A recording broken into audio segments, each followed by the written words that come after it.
Hey, what's going on, man? It's Big Grime, and I'm here to tell you that I'm going through some changes in my studio. I'm showing you what I have because I'm upgrading to the Korg M3. So I'm selling my two keyboards. This is what you see right here is the Edirol PCR500. Great MIDI keyboard. I have no problems with it. It does exactly what it's supposed to do.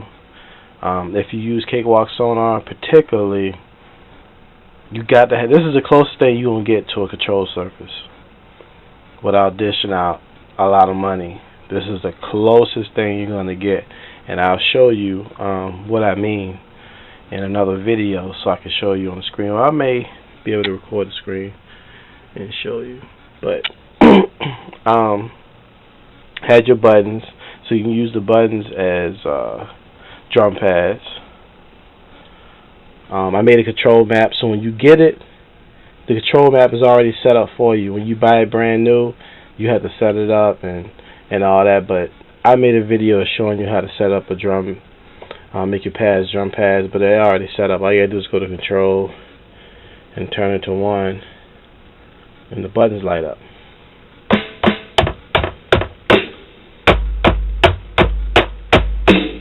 And the sweet thing about it, when I'm pressing these keys, I'm controlling my Micro X.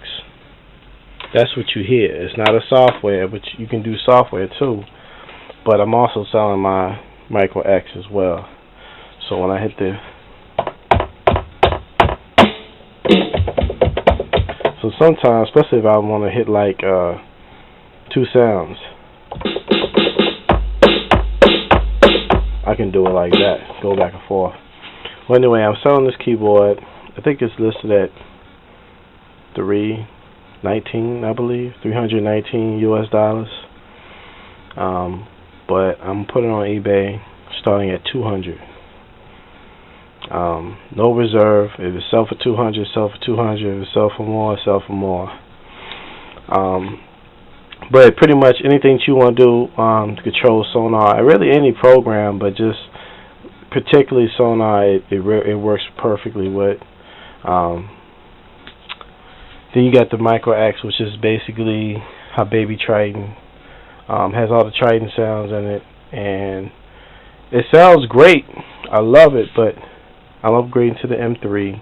It works perfectly fine. I will still be using it, but like I said, I upgraded to the M3, so I don't need it anymore.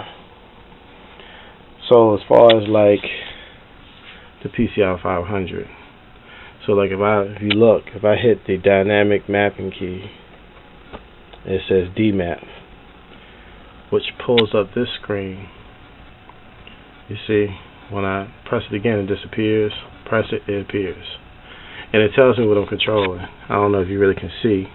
But like, let's say if I pull up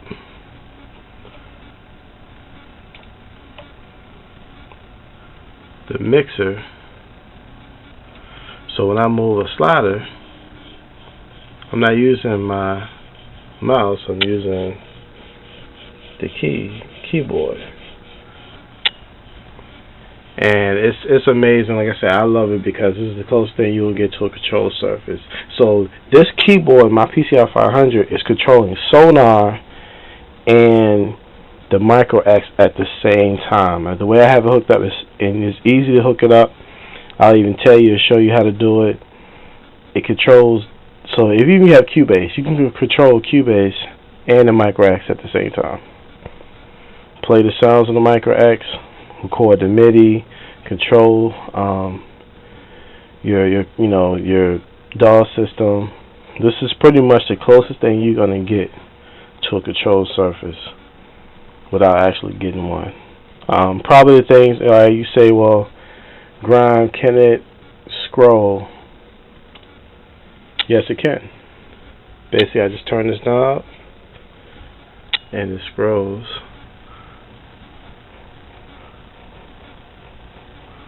So it's like a jog wheel. I can change the character of that. I can change it to a zoom. Zoom in, zoom out. by turning the knob.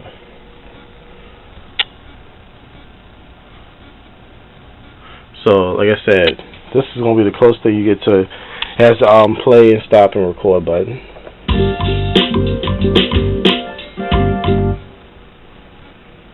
And then, of course, I can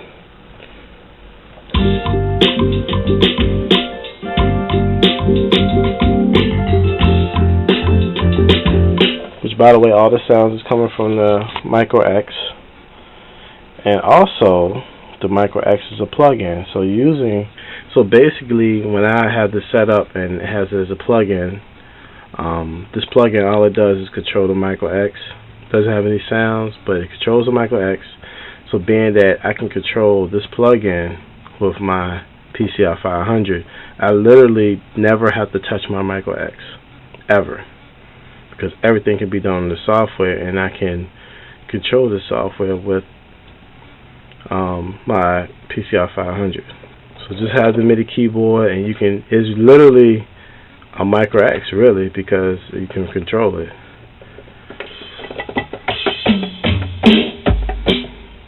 And so what I do is I save my stuff as MIDI.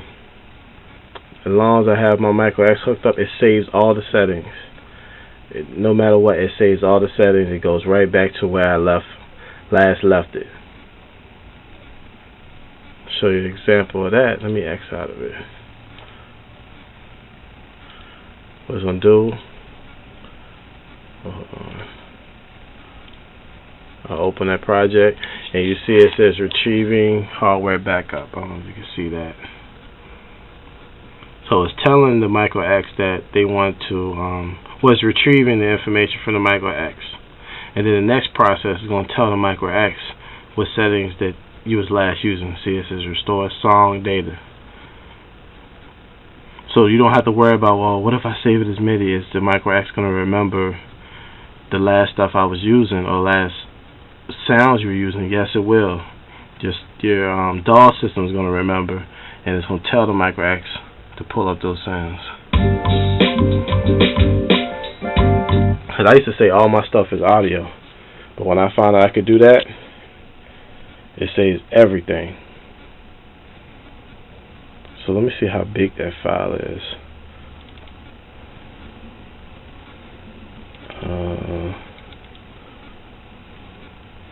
It's 958 kilobytes. Think about that. 958 kilobytes. Look how many beats you could save as MIDI. It's crazy. But yeah, like I said, my PCR500 is 200, and then the Micro X is on eBay. It's starting off at $275, but you can buy it now at $350. The shipping is $25. Crazy. You got any questions or need any more information, hit me up. It's a one-day auction. Alright? Hit me up, myspace.com/biggrime and the number 1.